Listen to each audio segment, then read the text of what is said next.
Today is the 18th of December 2009. We are in Coxsackie, New York. My name is Wayne Clark. I'm with the New York State Military Museum and Veterans Research Center in Saratoga Springs, New York. Sir, for the record, would you please state your full name and your date and place of birth, please? Dayton Smith. I was born in Coxsackie, May 18th, 1921. Did you attend school in Coxsackie? Yes, I did. I graduated from Coxsackie High School. What year did you graduate? 1938. 1938. Did you go on to college at that point, or did you go to work? I went to Hope College in Holland, Michigan, and I attended 2 years in financial states. I dropped out and I worked in Holland, Michigan for another 2 years. And then in June of 1942, I came home and enlisted in the United States Air Force. Okay. Do you remember where you were when you heard about the attack on Pearl Harbor? Yeah, I was working in a restaurant. I was a night short order cook, what have you, and that's where I was working when I heard it. What was your reaction to that? Not surprised, because you could feel it coming, but I didn't like it. But nothing I could do about it, of course. Did you know where Pearl Harbor was? Yeah. All right. And so you enlisted? Yes, in June of 42. Okay.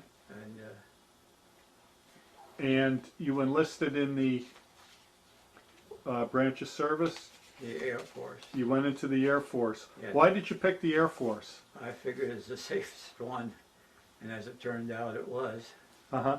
Did you have any other family members that went into the Air Force? Or No.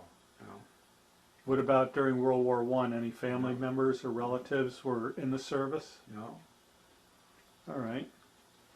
And when you enlisted, where did they send you initially to? Well, I went to Fort Dix, and from there I went to Miami Beach. And you had your basic training in Miami Yeah. Beach. What was that like for you? As I recall, it was so hot. It wasn't very pleasant, but very humid, hot and humid there. That was in June and July.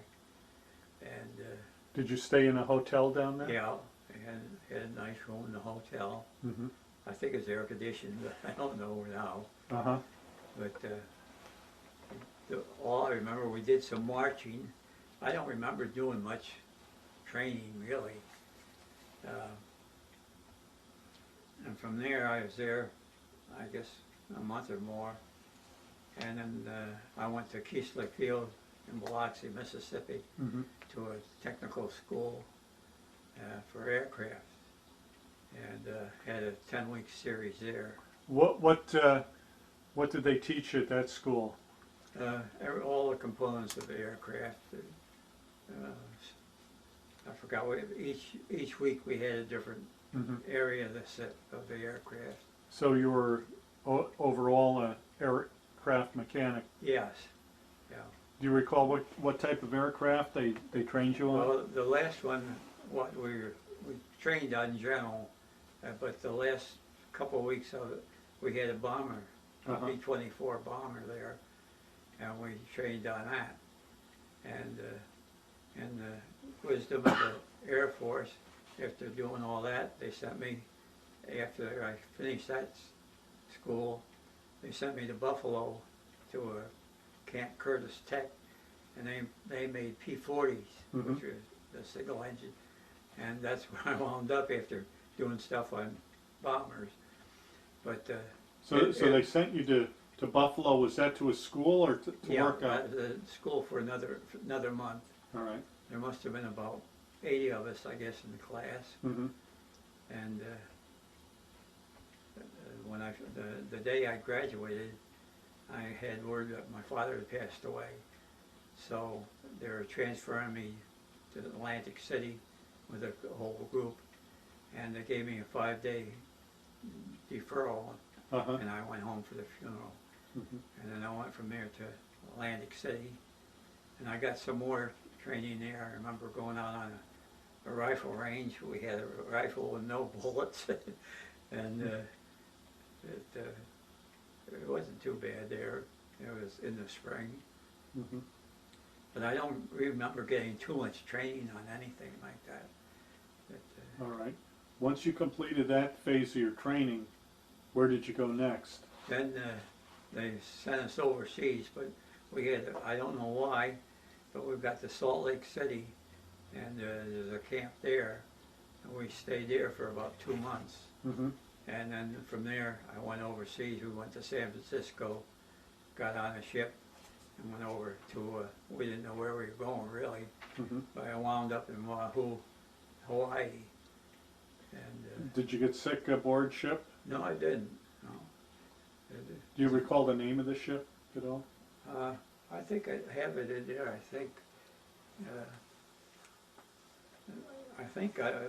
No, not Well, in here. That's all right if you don't recall. I think it's a Kenmore, but there was a couple of ships we were on. I was in the Air Force for 3.5 years, and I had about a 20-minute flight on one aircraft, and all the time I was there, I had more ship time. I thought I was in the Navy for a while, but we got to Hawaii. Now let me ask you. You had ended up getting that 5-day furlough when your father passed away. So the group of soldiers you were with that went through the same training, did they go on before you? Oh yeah. Were you with anyone that you knew at all? No.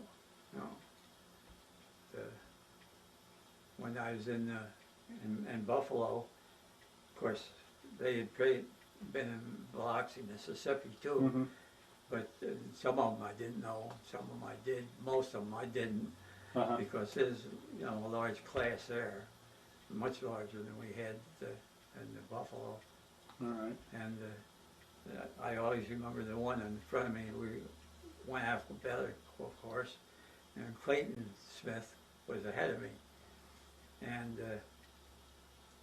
I don't know what happened to him, but when I was on, I think it was I Ashima, we had P-47s, but we got 2 P-38s because they were faster. And I was lucky enough to work on one of them. And they have a chart for each plane and what they do and the crew chiefs and stuff. And there's a Clayton Smith on there. And I often wonder if he was the same Clayton Smith that I knew. He could have been because they came from a different group. So, but I never did find out. Okay. You did go to Hawaii. That's where you landed? Yes. And how long did you stay in Hawaii for? We were there about 10 months, I think it was. Okay. We were training pilots to go on to other groups and so forth. Whereabouts in Hawaii were you stationed? Well, we went to, I think it was about 4 places. At first we went to Bellows Field, and then I can't remember the second one, but we went to Schofield Barracks, and they had a airstrip there, and that the pilots, they must have had a time with that because it was narrow and at night trying to land the planes in there, but they did it. And then we went to another one, Kaputa airfield, and then we finally wound up in I can refresh my memory here. Okay, sure. Now, what kind of living quarters did you have in Hawaii? They weren't too bad. They were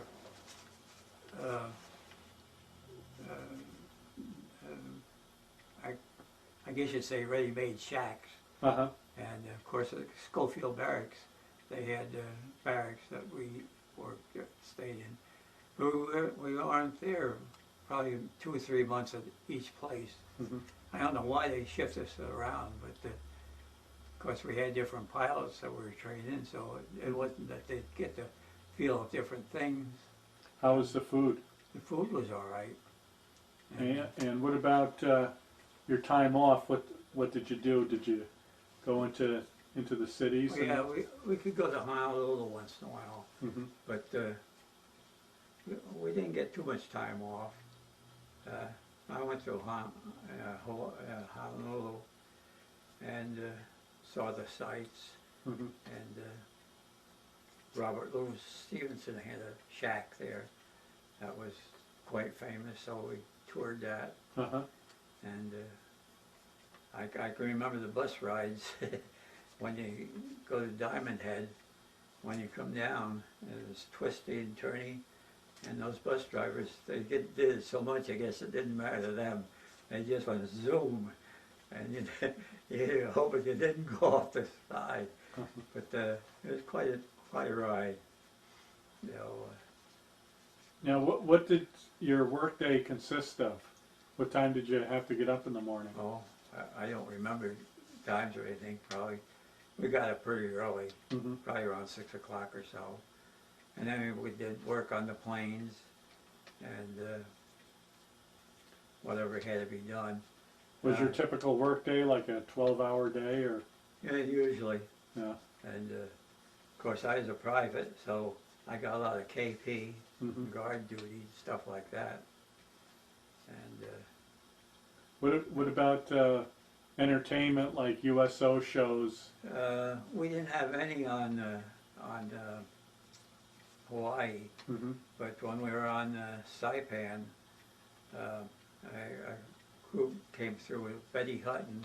Uh-huh. She's a famous star Yeah. at the time, and she had a couple acts with her and a few musicians, and she put on a show. Mm-hmm. And that's the only USO we saw while we were over there. All right. Whereabouts did you go after Hawaii? After Hawaii, we finally went to Saipan. We got there on D-Day. Well, I guess we got there a little before that, but we were there on D-Day, and about 5 days after that, when the infantry had cleared everything off, Mm-hmm. and we went ashore. Were you there when they had the bonsai attack? Probably. But, we were there, as I say, on the D-Day. Mm-hmm. And Did you come under fire when you went ashore? no, we didn't. We were very lucky. Either there or on I Ashima, everything was secured when we got there. And what unit did you end up with, What, being assigned to? I was with the 318th Fighter Group, the 19th Fighter Squadron, and all the time I was in the service. Okay. Anyway, after I got to Hawaii, Okay. to Now, while you were at Hawaii and then onto Saipan, did you run into anyone you had gone through school with back in the States? when I was on Saipan, I was down with some other fellows. We were loading fuel oil on the trucks. They had to bring it ashore in big containers, and then we put it on trucks and sent it up to the field. And while I was doing that, some tanks came rolling along, and I looked at one and it said Coxsackie on it. And, it really startled me. So I yelled, and they stopped, and the fellow got out, and there's Ralph Brando, we called him BJ, and he was ahead of me in school, Uh-huh. but I knew him, and he knew me. So we chatted for a while, and he said he had to go down a couple miles or down the road. I don't know what they were doing. He said, I'll be back in an hour or so. And he was, Mm-hmm. and then we gave some more. And then I don't know how late, but a few days after that, he got time, and he came over to the outfield. I got a picture of him, he and I standing by a plane. And that's the only ones. Mm-hmm. After I got home, And years later, like with Al Feldman, I found out he was in the bomber squadron on I Ashima, which is, well, he's on the other side of the island from me. I never knew it. Now the fellow from Coxsackie, did he survive the war? Yeah. Okay. And Alan did. And then we had another fellow when he was deceased, and he lived in Coxsackie, and I knew him. Bertie Burgardis, and I found out he'd been in the same group with a different squadron, and he lived on one side of the airfield, and I did on the other side. We never knew it. Oh. So. All right. And did they keep you pretty busy on Saipan? Oh yeah. I don't know what we did, but we were busy. Now, what were your living conditions like on Saipan? Well, they were a little primitive at first, but then we got tents and we were able to get some semblance of it. Now, did you have any problems on Saipan with the land crabs, or? No, didn't. I don't remember. Probably mosquitoes and flies. They had a lot of, but we didn't have any troubles like that. All right. Did you come down with any kind of illnesses like malaria or dengue fever? Or? Well, I didn't have it, but that must have been on Saipan. Over half the group was down with it. I was fortunate I didn't get any, but then we had to do a lot of work because we had only half a staff for the whole outfit. We had to take care of the planes and get what pilots were available to fly them. What about aircraft losses? Did your unit suffer many losses? Not too many. I was lucky. The plane that I worked on, we didn't lose any. But we did lose 2 or 3. We didn't lose too many pilots at all. What about any attacks from the Japanese at all? No. We had one scare. In the middle of the night, we heard these shots.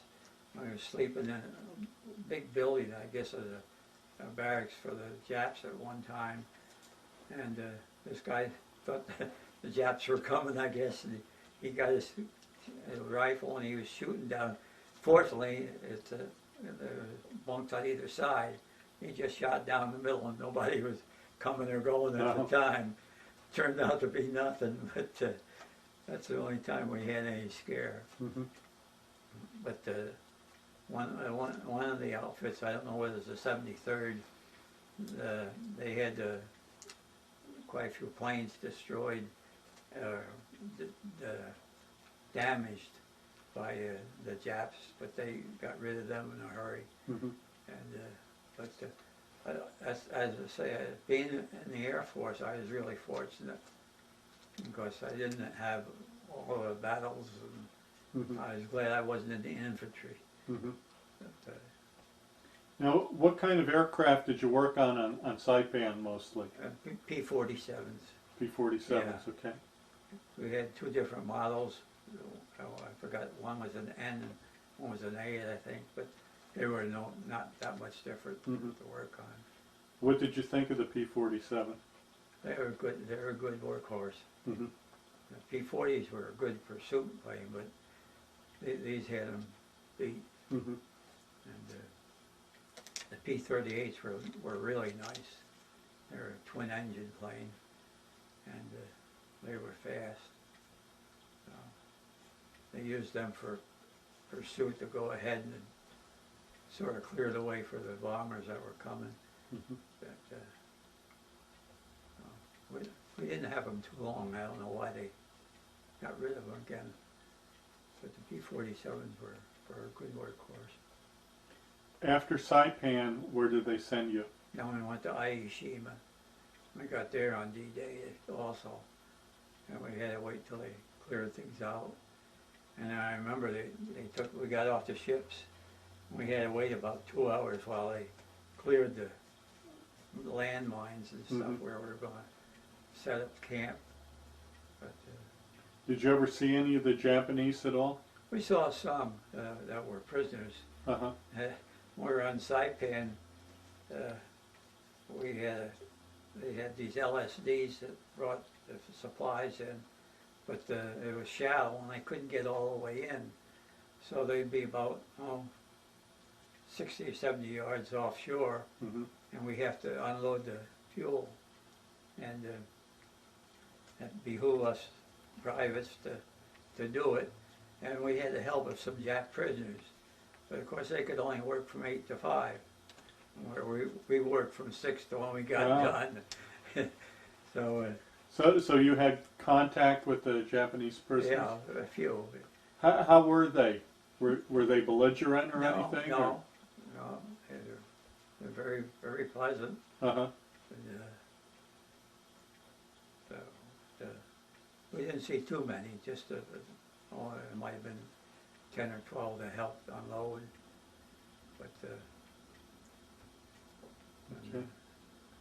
And what were your living conditions like on I Ashima? Were they about the same as on Saipan? yeah.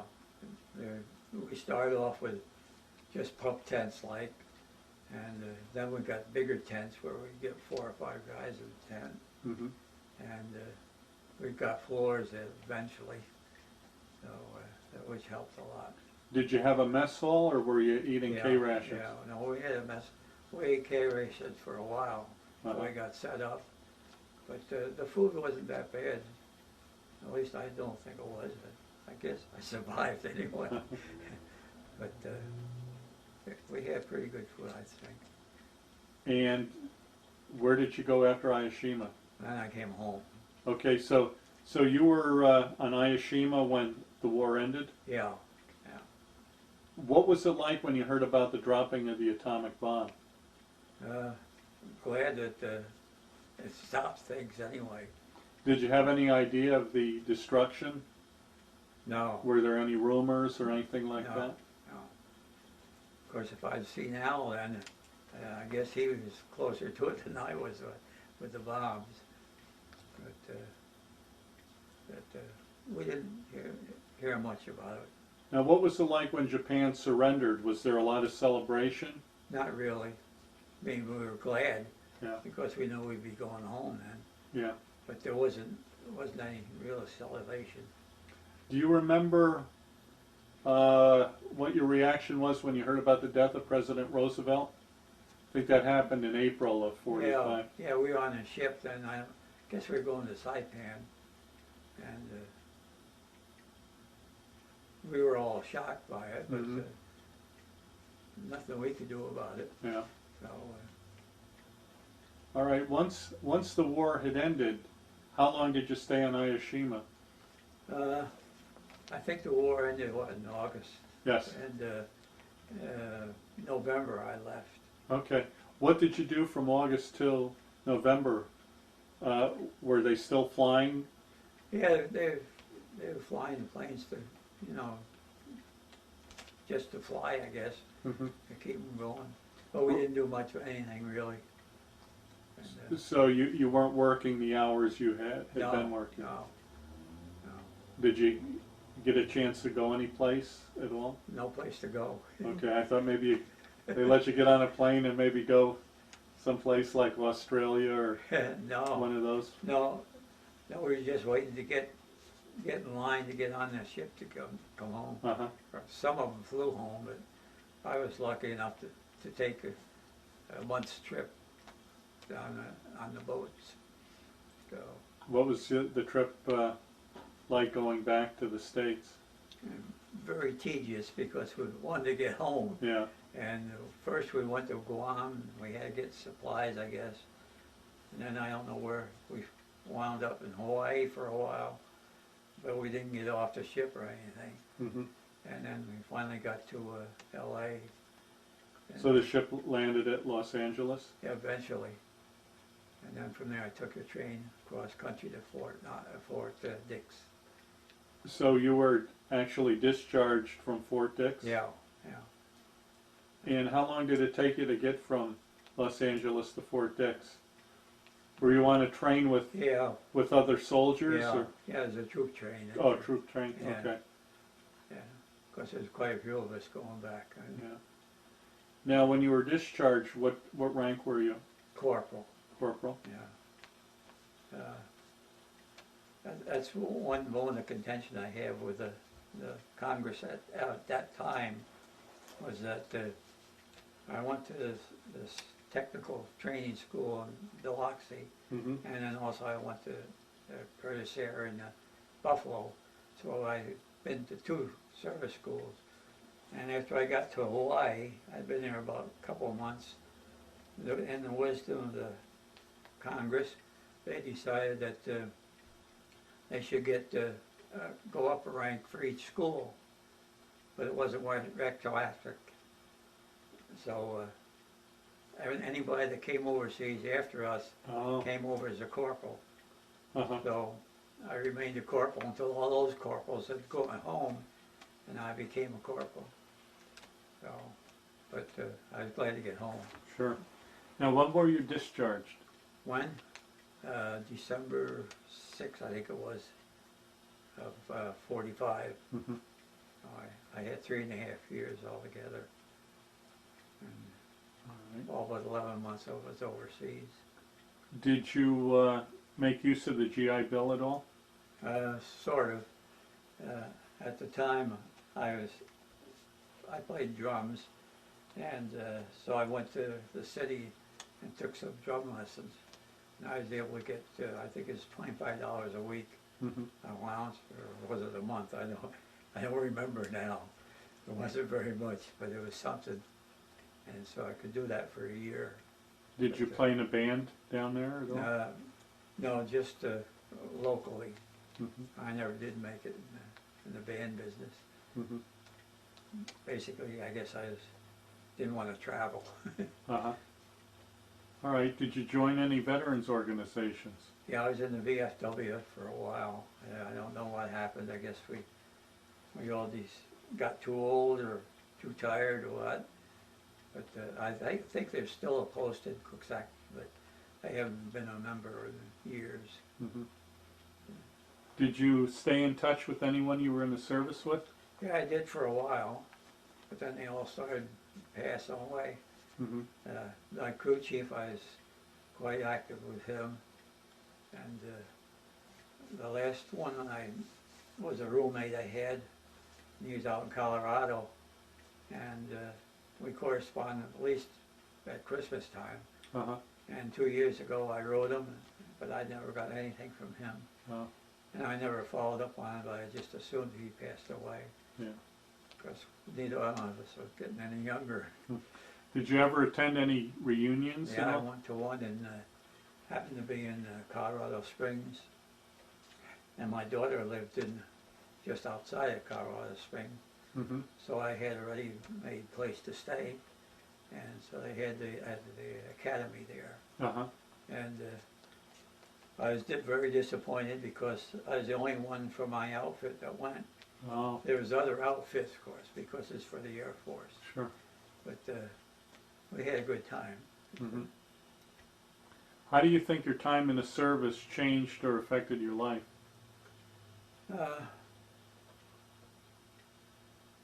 That's hard to say. I was young. I had nothing planned for the future. And when I came home, I had to get a job. And Mm-hmm. from there on, I just worked. It took 3.5 years out of my life of doing what I wanted to do. Mm-hmm. But Now, what kind of work did you do? after that, I got into bookkeeping, basically. Okay. I worked on a newspaper. First, when I got home, I worked for American Valve, which was a local business, made valves, of course. Mm-hmm. And I worked there about 6 months, and GE opened up a plant in Coxsackie. We made heating pads, and they paid more money, and I liked to work better, so I went to work there. Mm-hmm. And until, it must have been about 6 years we worked. and then they decided to close up and move to North Carolina for reasons of their own. So I needed another job. So I finally, Ralph Brando, the one I met in the service, he was a local supervisor for the village and for the town. And he told me they need somebody at the paper job open. Mm-hmm. So I went down and I applied and I got it. So I sold advertising for about a year. And then one day he said, "Do you ever do any bookkeeping?" And I had, in school, I had good Mm-hmm. marks and everything. So I said, yes. So he said, "I need one in Catskill." So I went down there and I worked for them for about, I guess it was about 6-7 years.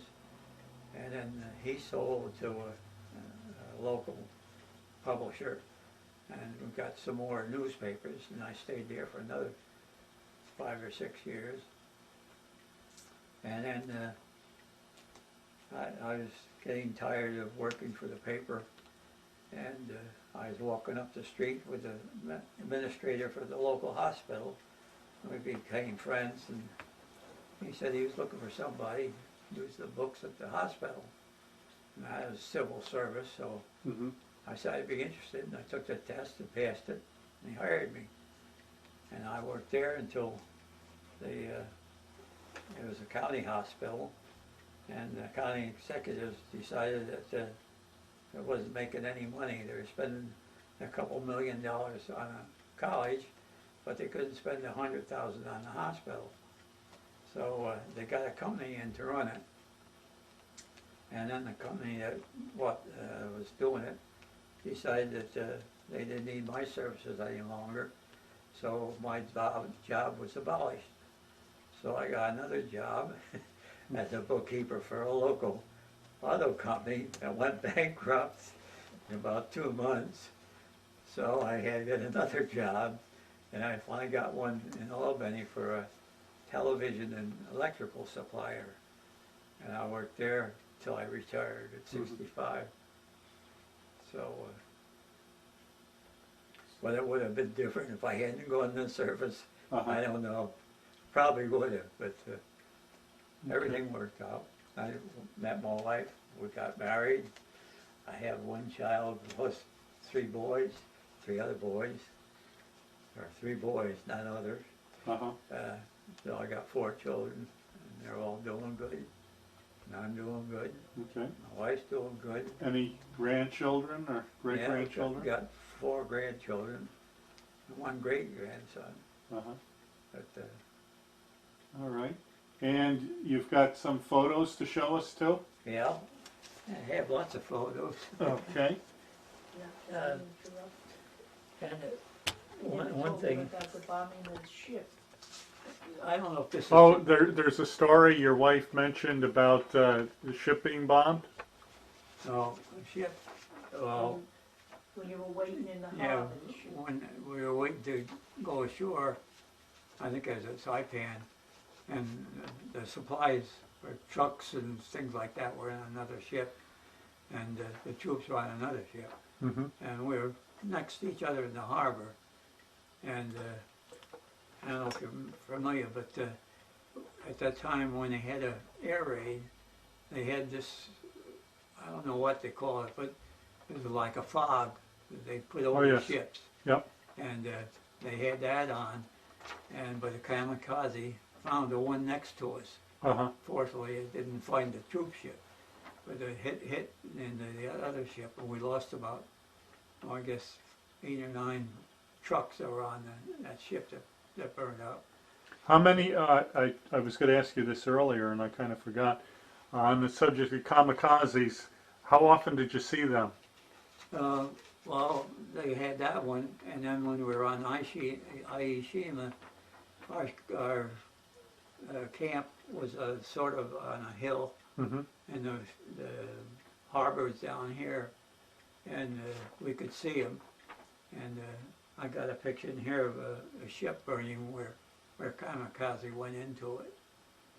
But we had because we were on the hill like that, we had to be in the foxhole pretty much all the time Mm-hmm. because you never know when there's some stray bullets will be shooting up the hill. Sure. So, but that's the only kamikazes we had that I saw. All right. But of course they're doing all the ships and things like that. Mm-hmm. A lot of that. All right. I don't know if this is typical of the Army, but when I was getting discharged, it says here this is certified that I'm a corporal in the 1st Fighter Squadron. And I was never in a 1st Squadron fighter. I was in the 19th Fighter Squadron. Okay. And I talked to the fellow that was discharging me. He says, yeah, we can get it changed, but he said it'll be a couple of weeks. I said, I'll leave it the way it is. All right. And you've got some photographs? Yeah, I don't know if you want me to hold them up or... Yeah, you can show us some of them and explain where and when they were taken. You don't have to pull them out of the album if you want to just, you know, turn the album towards me. I can zoom right in on them. These are taken on in Hawaii, the first camp. Okay, and that's you? No, not me. I think one's, I don't know, I have to look and see. Okay. One was Ed Hunt, the one in the middle. He's from New Haven, Connecticut, and he and another fellow were pretty much friends.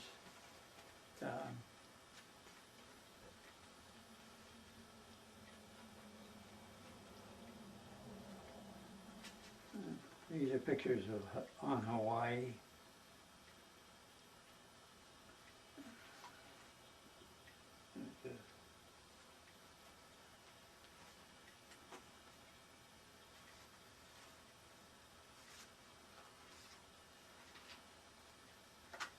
We had a squadron party. We had a luau, and they're roasting the pig there. I don't know if you can see it or not. Okay.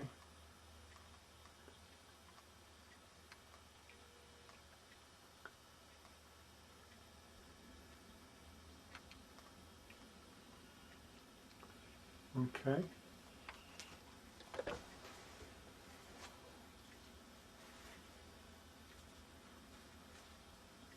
And we had a couple, the cook and this fella here were at Pearl Harbor when Pearl Harbor happened.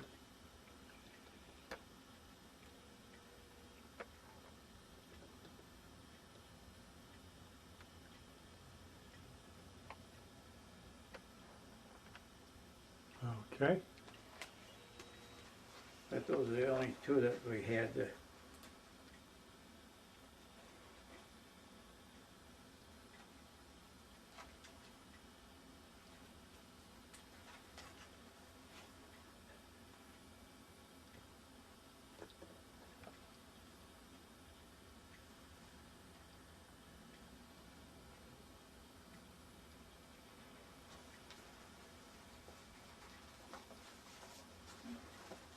And here's me working on one of the P-40s.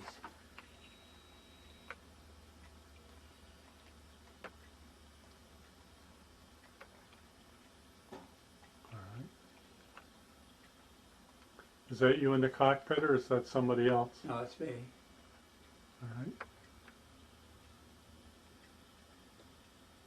Okay.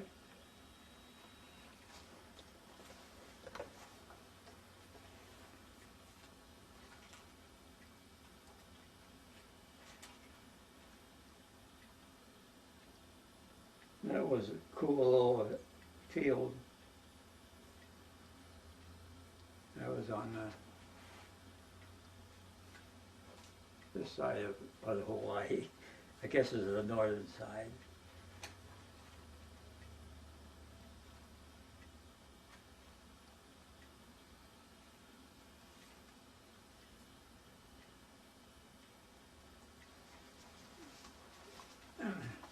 This is a picture of the Diamondhead. Doesn't show the downside, but the downside was really going down. Okay.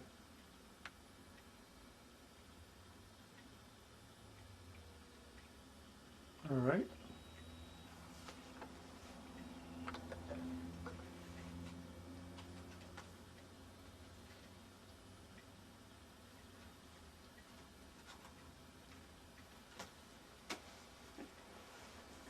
And then this.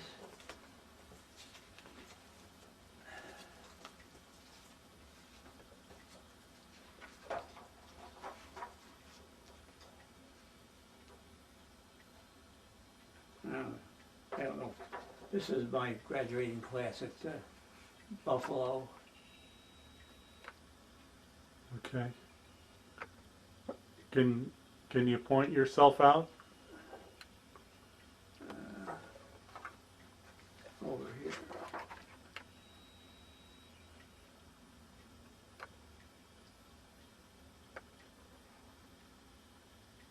Okay.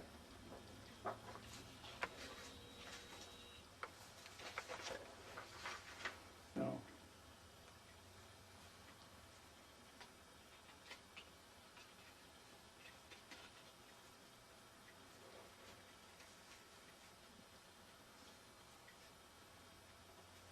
I don't know if you can get all these in or want to go, but this is me and Ralph Brando, when I mentioned that. And the other ones are just various things of a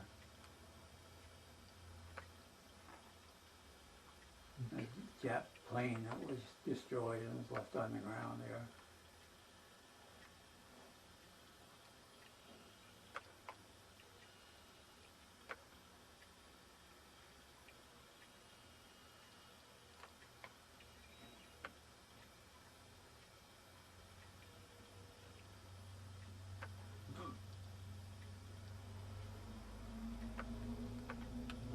Okay. I had to say that the engineers did a great job, because when we weren't there long before they had an airfield ready to go. Mm-hmm.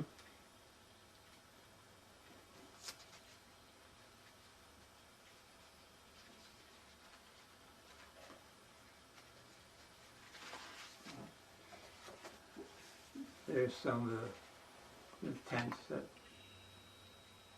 one of the streets of the camp. Give you an idea what we stayed in. Now, where's that, Saipan? Yeah. Okay.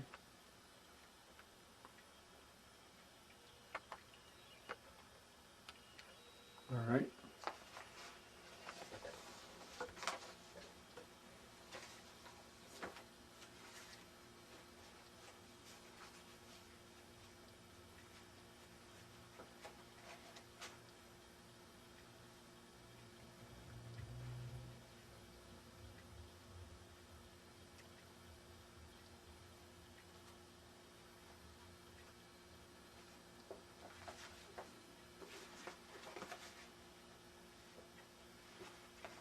This is a shower.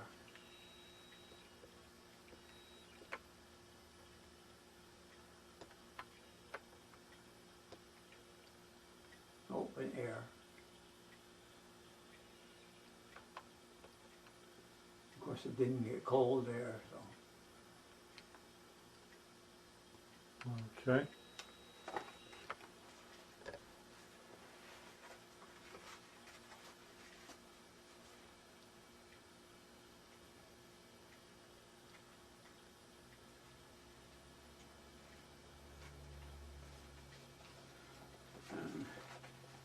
There's some foxholes that we had to dig.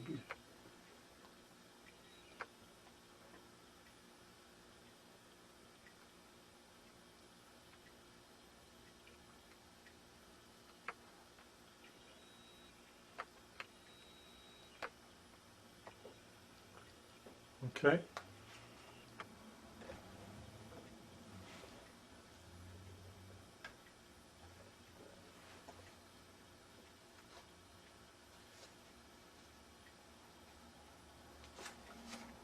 That's one of the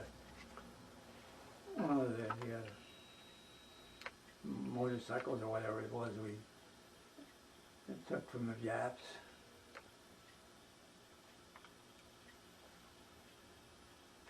And that's Markey Point here, the highest spot on the island.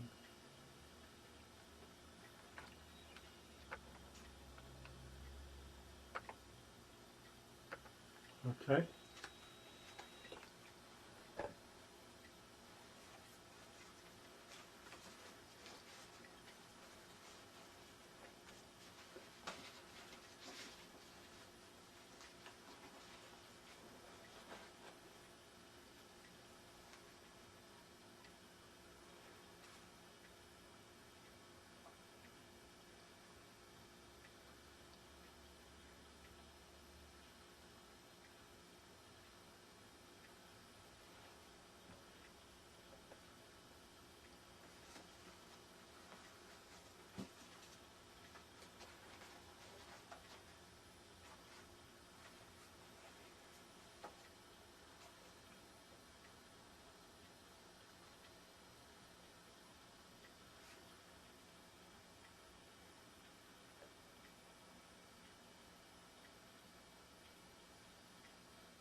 And there's a P-38 we had.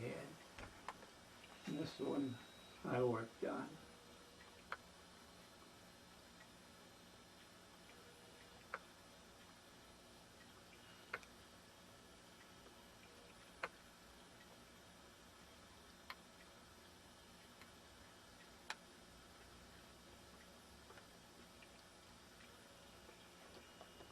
Okay.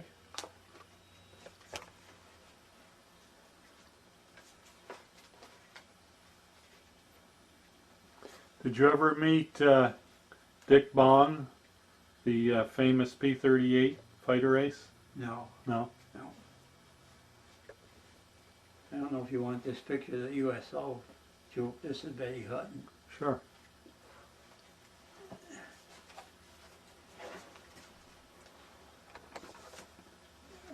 I guess it does come apart.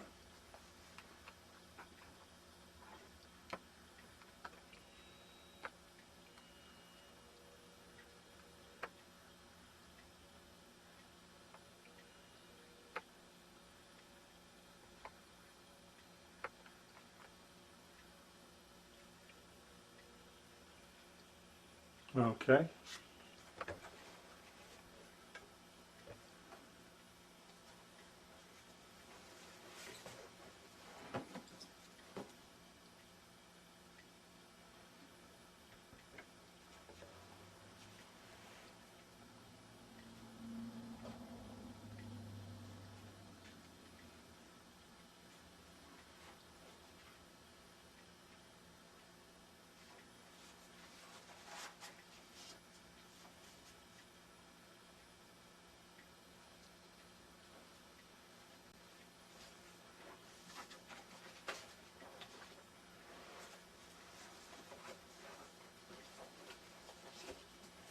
This is I Ashima.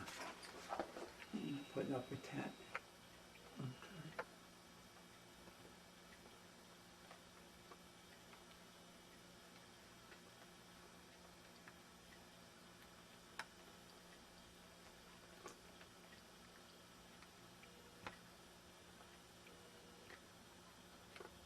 Okay.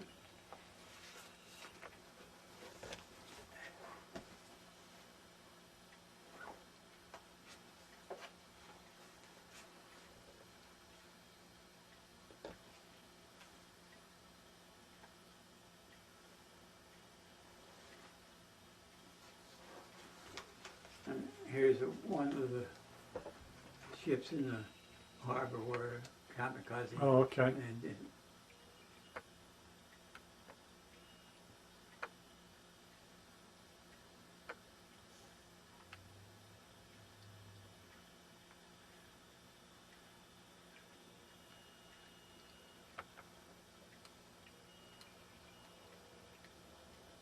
Okay.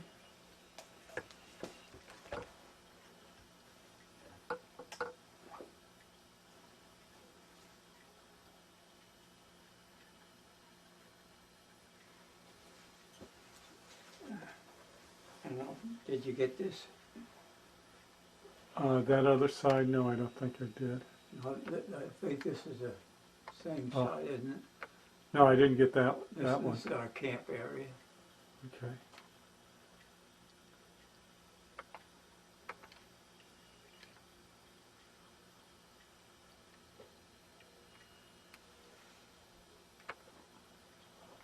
All right.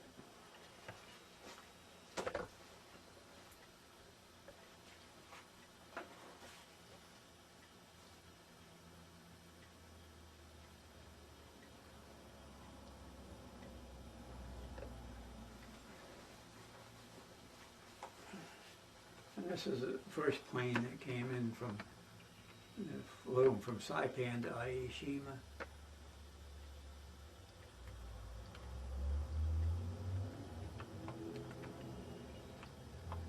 The engineers had got that field ready for them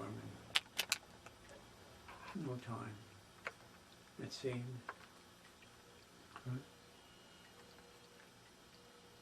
All right.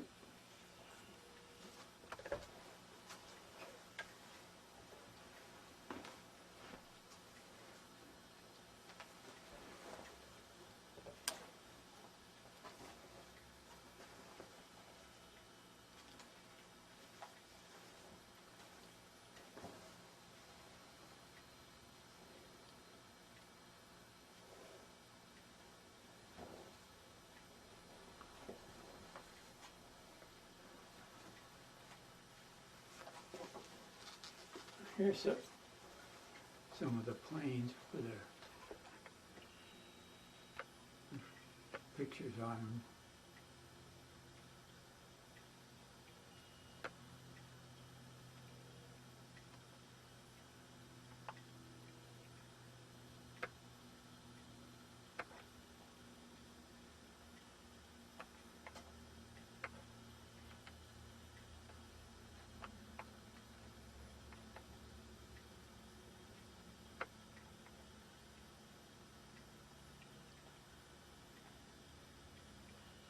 Okay. I don't know how they did the pictures. I never saw it. I saw them after they were done, but I never saw them while I was doing them. Yeah. Yeah, some of them were pretty artistic. Yeah.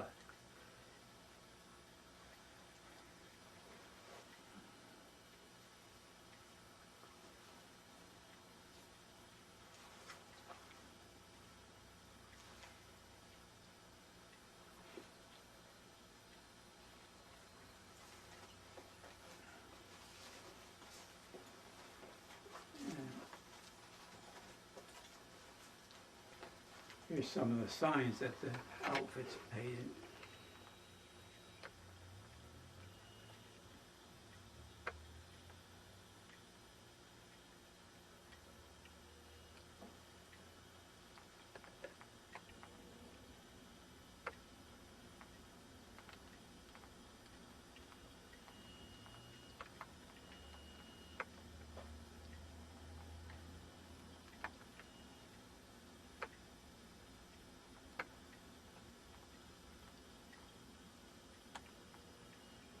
Okay. And this looks like ice, but it isn't.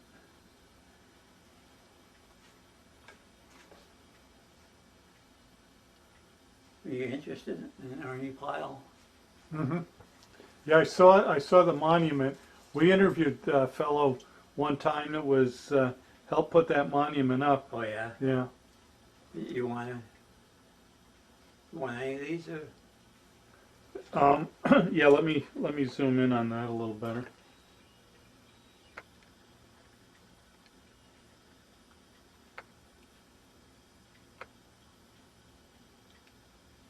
That's about as good as I can get it. Okay. Okay.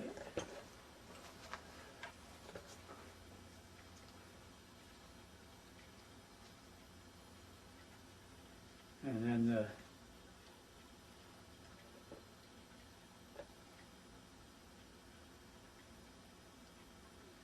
Dick Jurgens had a Marine Corps band, and they came and gave a concert.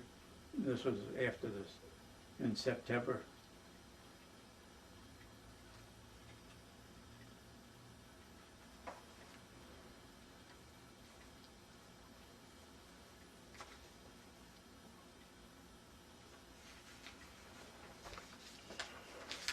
And then, I don't know if you want these. We were there when the Japanese envoys came. They were flying to Manila Mm-hmm. to sign a treaty, Uh-huh. and they landed in I Ashima and transferred to a U.S. Plane. And I got all these pictures. I Oh, don't- okay. I don't know. Sure.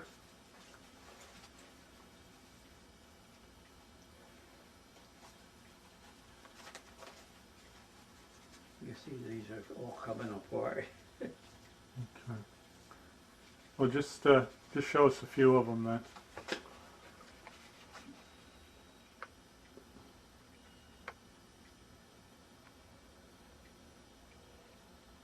Now, did you take those pictures, or did? No, these are taken by. Oh, okay. I was friends with the official photographer for the Okay. group. All right. Got 'em.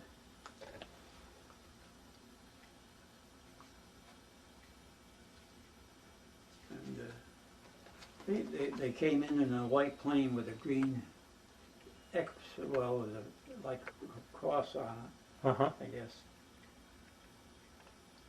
And it had been rumored for days before they came. And finally they came. And the rumor was true. Okay.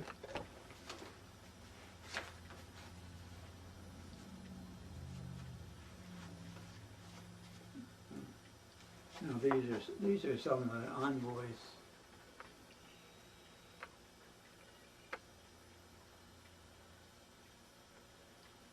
I don't know who's who. Okay. There's a whole group of them.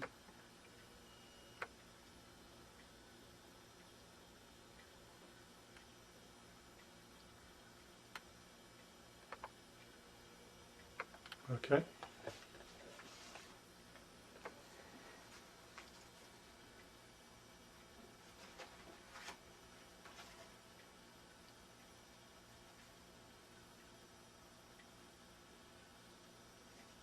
I don't know if you want this other plane, but there's two of them like that.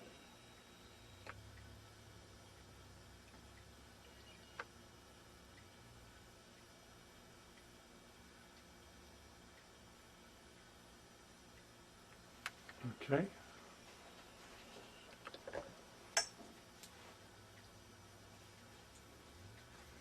And then this is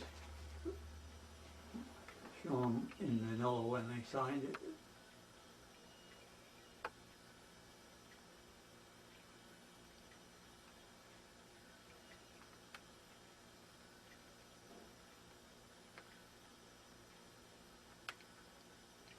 Okay.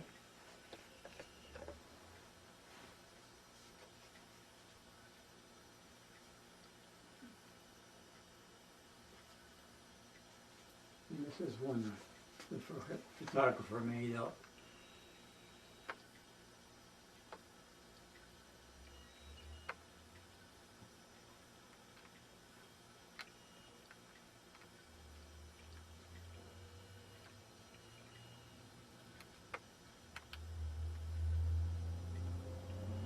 Okay. Got it.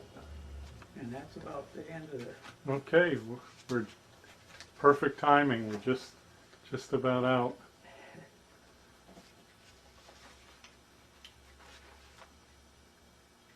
Okay. See, you got a couple more pictures there. Is that one of the flag? This here? Yeah. Yeah, Or- this, I don't know what this is.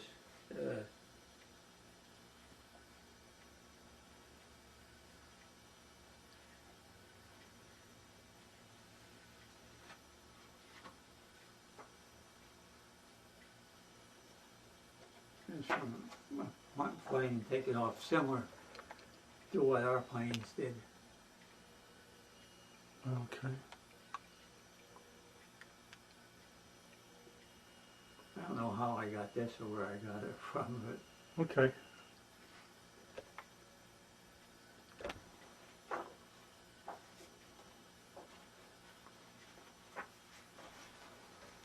All right. Well, thank you very much for your interview. well, I thank you for coming. If you, I'll talk to Howard and see if he's interested in doing this. Okay. Thank And you. If